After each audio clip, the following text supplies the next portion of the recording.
그때 예수께서 요한에게 침례를 받으시려고 갈릴리를 떠나 요단강으로 요한을 찾아갔다.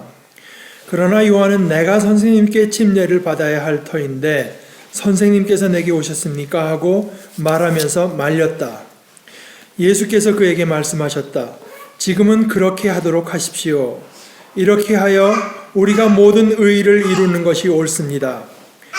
그제서야 요한이 허락하였다. 예수께서 침례를 받으시고 곧 물에서 올라오셨다. 그때 하늘이 열렸다. 그는 하나님의 영이 비둘기같이 내려와 자기 위에 오는 것을 보셨다. 그리고 하늘에서 소리가 나기를 이는 내가 사랑하는 아들이다. 내가 그를 좋아한다 하였다. 하나님의 말씀입니다. 오늘 이야기는 우리 예수님께서 요단강이 아마 폭이 말입니다. 여기서 이거 한 2배 되려나요? 제가 가본 데는 그래요. 더 좁은 데도 있으니까 아주 큰 강이 아닙니다. 작은 강인데 거기 이제 강으로 들어가죠. 들어가서 이제 요한에게 말하자면 침례. 이 침례라는 말은 밥티조라고 해서 본래 원어 뜻이 물속에 풍덩 담그는 걸 말하는 겁니다. 근데 이제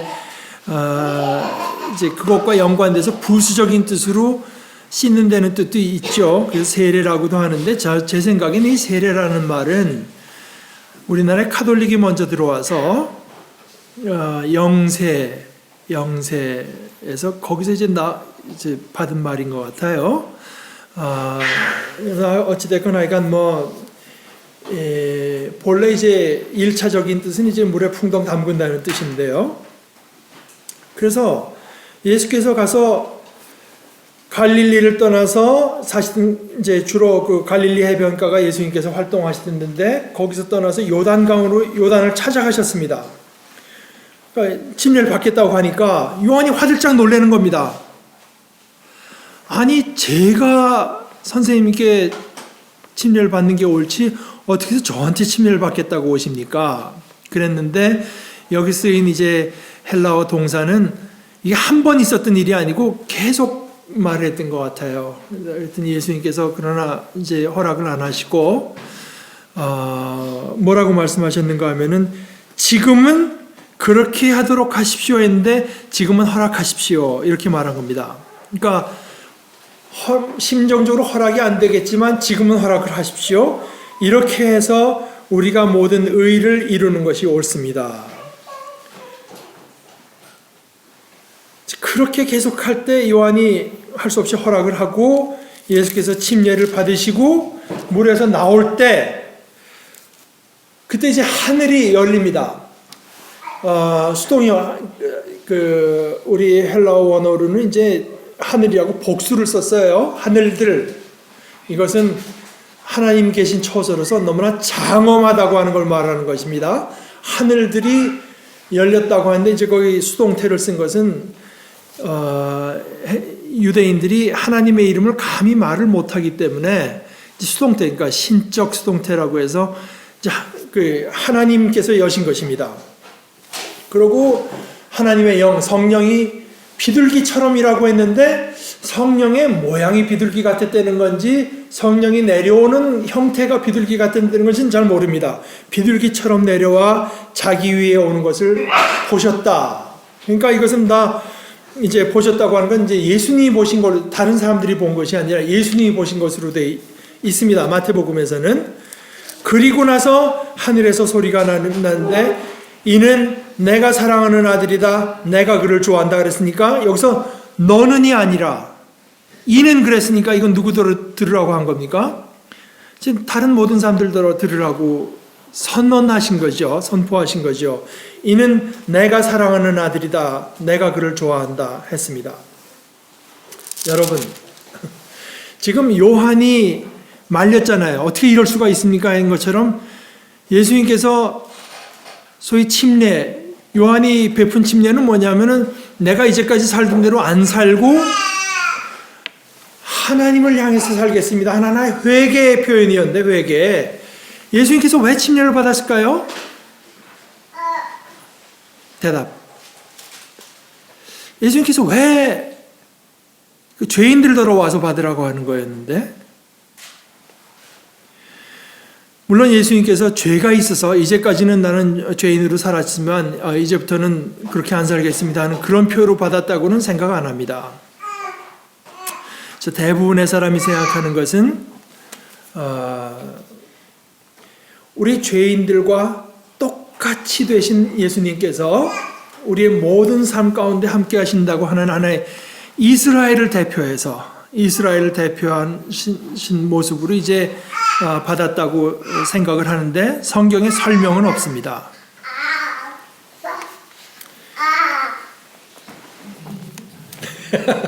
동의 안 되는 것 같아요. 그러니까 여기 참 제가 이제 늘 느끼는 건 이것입니다. 사실은 이 이야기는, 이 장면은 제 마음속에 아주 깊이 새겨져 있어요. 오늘 뭐 제가 이런저런 식으로 설교를 하겠지만 제가 제일 여러분들에게 원하고 기대하는 것도 그것입니다. 이 장면이 여러분들의 마음속에 하나의 장면으로 새겨지면 좋겠어요.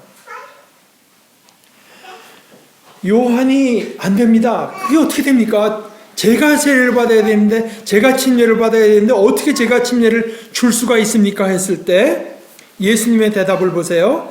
지금은 허락하십시오.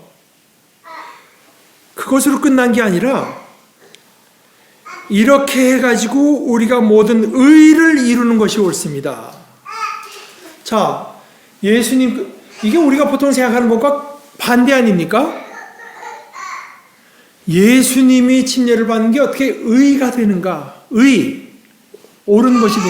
그 반대로 되면 이제 불의겠죠? 그래서 제가 이 장면을 마음속에 새겨두고 있다고 하는 뜻은 뭐냐? 우리들이 틀림없이 옳다고 생각하던 것이 틀릴 수가 있습니다. 누가 봐도 틀림없다고 생각하던 것도 하나님의 뜻에 어긋날 수 있어요. 굉장히 경건하죠. 제가 무릎 꿇고 나가서 예수님께 받아야 됩니다 한 행동은, 그런 말과 태도는 경건하지만 그 경건한 태도도 옳지 못할 수 있습니다. 여기가 참 어려운 데입니다. 모든 것이 때에 달려 있어요. 때. 지금은 이렇게 하는 것이 맞습니다. 지금은. 하나님은 어떤 원리가 아니라, 우리가 하나님께서 어떻게 하시는지 알면은 하나님의 뜻에 늘 맞춰 살 수 있는 하나의 원리가 아니라, 하나님은 때 하나님. 우리 인간이 언제나 여기서 이제 잘못되죠. 그래서 여러분들, 제가 그 신년초 설교의 이제 본문 중에 하나가 사실 제가 읽지 않았습니다만은 전도서의 말씀이 이제 있었는데요. 제가 하나 읽어볼 테니까 여러분들 다 들어보세요. 구약 전도서에 이런 얘기가 있습니다. 모든 일에는 다 때가 있다. 세상에서 일어나는 일마다 알맞은 때가 있다. 태어날 때가 있고 죽을 때가 있다. 심을 때가 있고 뽑을 때가 있다. 죽일 때가 있고 살릴 때가 있다. 허물 때가 있고 세울 때가 있다. 울 때가 있고 웃을 때가 있다. 통곡할 때가 있고 기뻐 춤출 때가 있다. 돌을 흩어버릴 때가 있고 모아들일 때가 있다. 껴안을 때가 있고 껴안는 것을 삼갈 때가 있다. 찾아 나설 때가 있고 포기할 때가 있다. 간직할 때가 있고 버릴 때가 있다. 찢을 때가 있고 꿰맬 때가 있다. 말하지 않을 때가 있고 말할 때가 있다. 사랑할 때가 있고 미워할 때가 있다. 전쟁을 치를 때가 있고 평화를 누릴 때가 있다. 때가 있습니다. 매사에 때가 있습니다. 그런데 그 때는, 그러니까 때가 있기 때문에 우리 인간은 거기에 맞춰서 행동하고 살아야 되는 것이지, 때를 우리가 컨트롤할 수 없어요. 그 때는 절대적으로 하나님께 속해 있습니다. 그러니까 우리가 보통은 예수님께 나와서 또는 예수님의 제자들에게 침례를 받는 것이 맞겠지만 그 반대로 돼야 될 때가 있습니다. 그것이 옳습니다. 그것이 옳을 때가 있어요. 우리 젊은 사람들의 관심은 뭐 여러 가지 있겠죠. 내가 어떻게 해서 학교에 가서 직장을 얻어서 좋은 사람들을 만나서 가정도 이루고 여러 가지 생각할 때가 있는데, 그런데 거기에 하나님의 때가 있습니다. 때가 있어요. 제가 몇 년 전에 제 친구 딸이 대학 입시에 떨어졌어요. 그래서 뭐라고 좀 말을 해줄까 하다가 거기다 이렇게 이메일을 보내면서 저는 거기다 뭐라고 썼냐면 그거 별거 아니야. 나중에 본 거 별거 아니다. 사실 이렇게 말하긴 좀 미안하지만 떨어질 때가 있습니다. 붙을 때도 있습니다. 직장이 잘 안 구해질 때가 있고 직장이 구해질 때가 있고 이상한 정권이 말도 안 되는 고집을 부릴 때가 있고 좀 정직한 정권이 있을 때도 있습니다. 하나님의 손에 모든 것이 달려 있어서 지금은 그렇게 하도록 하십시오 했는데, 이 지금 무엇을 하는가 하는 것은 우리가 알 도리가 없습니다. 하나님의 뜻은 우리의 가장 경건한 태도로도 정확히 뭔지 알 수는 없어요. 그런데 그 말을 기억하는 것보다 사실은 제가 아까 말씀드린 것처럼 이 장면을 기억하는 것이 제일 효과적이다 생각해요. 사실 알고 보면 예수님께서 이렇게 물에 들어갔다가 나오신 때는 예수님의 공적인 생애가 시작되는 때입니다. 예수님께서 이제 본격적으로 하나님의 메시아로 선언되고 임명받는 자리입니다. 그러니까 예수님께서 물에서 나오시니까 하늘이 열리고 성령이 내려오고 하늘에서 소리가 나는 이런 일들이 생깁니다. 예수님께서 이 일을 미리 하셨는지 모르셨는지 모르겠어요. 내가 지금 가서 침례를 받고 나오면 이런 일들이 생기리라고 하는 것을 아셨는지도 모르지만 요한에게 설명은 안 했습니다. 제가 침례를 받아야 되는데 어떻게 저한테 침례를 받으십니까? 할 때 지금 이렇게 하세요. 이제 하고 나면은 하나님께서 이런 일들을 베푸실 때, 이거는 보통 침례와 다릅니다. 이건 보통 침례와 다르고 하게 되면은 이런 일들이 생겨날 것입니다. 설명이 없습니다. 근데 여기가 멋있는 데입니다. 모르는 채로 침례를 행했습니다. 모르는 채로 하나님께서 지금 나에게 이렇게 인도하시는 것으로 믿어질 때 그대로 모르는 채로 순종했더니 하나님께서 너무나 기뻐하셔서 하늘을 열고 성령이 내려오고 이는 내가 사랑하는 아들, 내가 그를 좋아한다. 이것이 단순히 그저 예수님에 대해서 예수는 그런 분이라고 하는 말도 될 수 있지만, 지금 예수님께서 보여주신 그 모든 순종의 모습이 하나님의 모습에 너무나, 하나님의 마음에 너무나 합당해서 하나님께서 기쁨으로 말씀하신 거라고 저는 생각합니다. 예수님의 삶이라고 하는 것은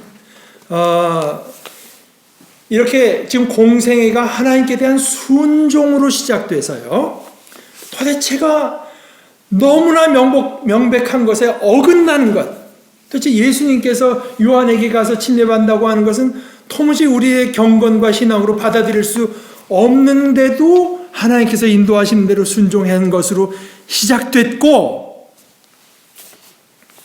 예수님의 공생애의 마침 역시 하나님께 대한 절대적 순종 또는 어떤 인간의 순종의 절정이었습니다.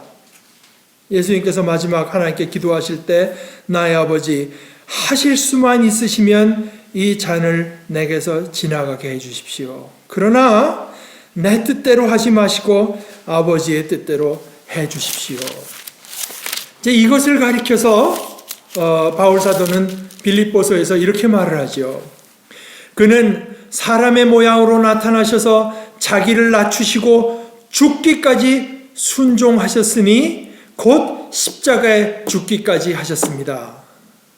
그 다음에 말을 들어보십시오. 그러므로 하나님께서는 그를 지극히 높이셨습니다. 순종했기 때문에, 하나님께 절대적으로 순종했기 때문에 하나님께서 그를 높이시고 모든 이름 위에 뛰어난 이름을 주셔서 하늘과 땅 위와 땅 아래에 있는 모든 것들이 예수의 이름 앞에 무릎을 꿇고 모두가 예수 그리스도는 주님이라고 고백하여 하나님 아버지께 영광을 돌리게 하셨습니다. 그리하여, 그러니까 그리스도 예수님이 어떤 분이신가, 얼마나 높으신 분이신가 하는 것이 바로 그 순종의 행위에서 드러난 것입니다. 절대적인 순종에서. 우리 모두는, 여긴 우리 모두는 누구나 할 것 없이 하나님의 뜻이 있어서 창조되고 세상에 보내졌습니다. 우리 하나하나가 삶을 통해서 감당할 몫이 있고 할 일이 있는 것이 사실입니다. 그런데 나는 이 땅에 태어나서 내 사람값, 이 땅에 태어난 값을 뭘 하고 죽을까? 무슨 업적을 남길까? 뭐를 할까? 이런 것보다도 가장 중요한 것은 하나님께 순종하는 것입니다. 하나님께 순종하는 것입니다. 이건 누구나 할 수 있어요. 우리가 하나님께부터 받아서 태어난 어떤 능력이 다 다를 수 있고, 나는 조금 더 유력한 가정에서 태어난 사람들도 있을 수 있고, 나는 조금 더 힘 있는 나라에서 태어났을 수도 있습니다. 그 사람이 이 땅에서 얼마나 큰 업적을 남기는가, 이거는 사실 아무것도 아닙니다. 인간이 하는 일이 제법 되는 것 같아도 그것은 사실 아무것도 아니에요. 하나님께서 이루시는 일만이 중요합니다. 하나님께서 이루시는 일만이. 우리가 그때 하나님께서 내게 보여주시고 나를 인도하시는 대로 나 자신을 하나님의 손길에 내어 맡길 때, 그때 하나님께서 하나님의 때에 하나님의 방식대로 하나님의 일을 이루실 것입니다. 그것을 믿으면서 지금은 하나님께서 최소한 나에게 인도하시는 일, 나에게 보여주시는 일이 이거라고 보이는 대로 지금은 그렇게 하도록 하나님의 손길에 내어 맡기는 것이 가장 중요합니다. 제 개인의 이야기가 좀 될지 모르지만 사실 제가 이제 의사도 하고 목회자도 하는 것을 좀 옳지 않게 보는 분들도 많이 있습니다. 저한테 와서 직접 얘기해 주신 분들도 있고, 저를 생각해서 저를 생각해서 한 얘기입니다. 그중에 대표적인 얘기 하나가, 저희 집사람이 그때 이제 유방암에 걸려서 치료를 하고 했는데, 저한테 이제 제 환자로 오던 목사님 한 분이 계셨어요. 그분이 그래요. 자기가 아는 한국에서 이제 기도 많이 하는 분이 있는데, 그분이 이제 미국에서 하시던 분이었는데, 일부러 한국에 와서 그 목사님을 만났을 때 그분이 또 저에 대해서 또 물어봤답니다. 왜 저에 대해서 물어봤는지 모르겠어요. 저에 대해서 물어봤대요. 그랬더니 그분이 저한테 잘 말을 못해요. 그러면서 이제 좀 돌려서 얘기를 하시는데, 이 박 목사님 정도 되면 아실 내용인데 뭐 자꾸 그러시더니 이제 저한테 얘기하십시오. 그랬더니 얘기를 하는 것이, 하나님께서 이렇게 하나님의 말씀을 전하도록 부르신 주의 종이 이 세상 일을 하는 걸 기뻐하지 않는 겁니다.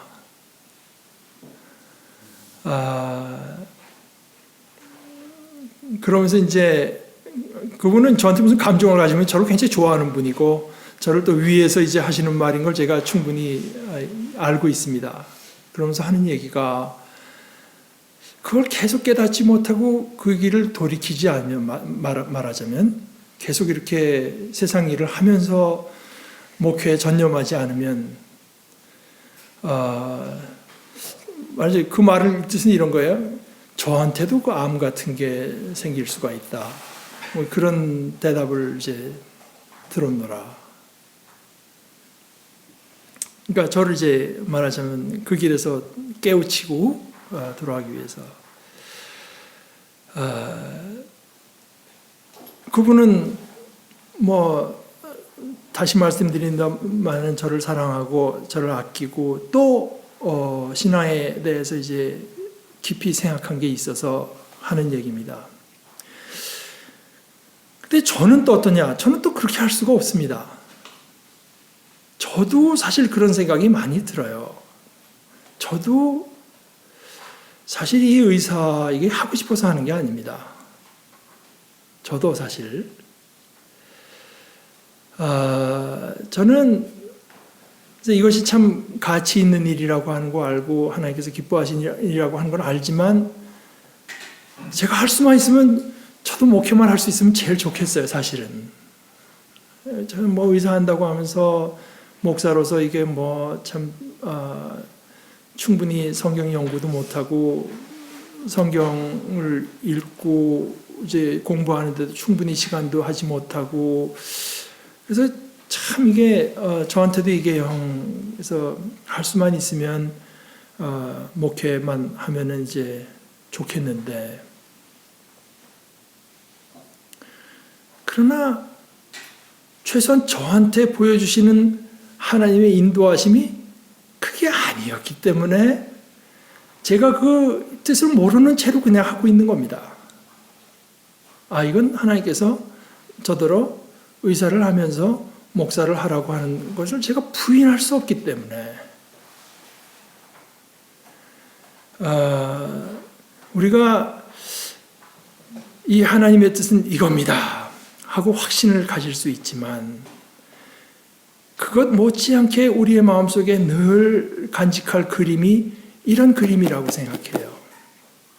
어떻게 그 순간에 예수님이 요한에게 침례를 받는 것이 그게 의로운 일이라고 생각할 수 있는 사람이 누가 있겠습니까?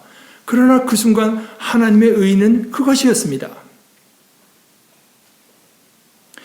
하나님의 의가 우리의 생각, 우리의 가장 경건한 생각과도 이렇게 반대일 수 있기 때문에 그것이 우리가 하나님의 말씀, 하나님께서 하신 말씀인 성경을 읽고 배우고 묵상해야 되는 이유이고 또한 늘 기도하는 가운데 하나님 제 삶과 제 생각을 인도해 주십시오 하는 하나님의 인도하심을 늘 구해야 되는 이유이고 뿐만 아니라 나한테 또는 우리한테 일어나는 일들에 거기에 하나님의 손길이 있는 줄 믿으면서 열린 마음으로 순종하기를 힘써야 되는 이유입니다. 물론 크게 봐서는요. 성경에서 말한 두 가지 큰 계명. 첫째 가장 큰 계명은 뭔가? 내 마음을 다하고 내 목숨을 다하고 내 뜻을 다해서 주 너의 하나님을 사랑하여라. 이것이 가장 크고 으뜸 가는 계명이고 예수님의 말씀대로 하면은 이것과 같은 두 번째 계명이 있는데 내 이웃을 내 몸과 같이 사랑해라 하는 이 두 계명 이걸 늘 기억하고 뭐가 옳은가를 분별하면 대개의 경우에 잘못되는 일은 없을 것입니다.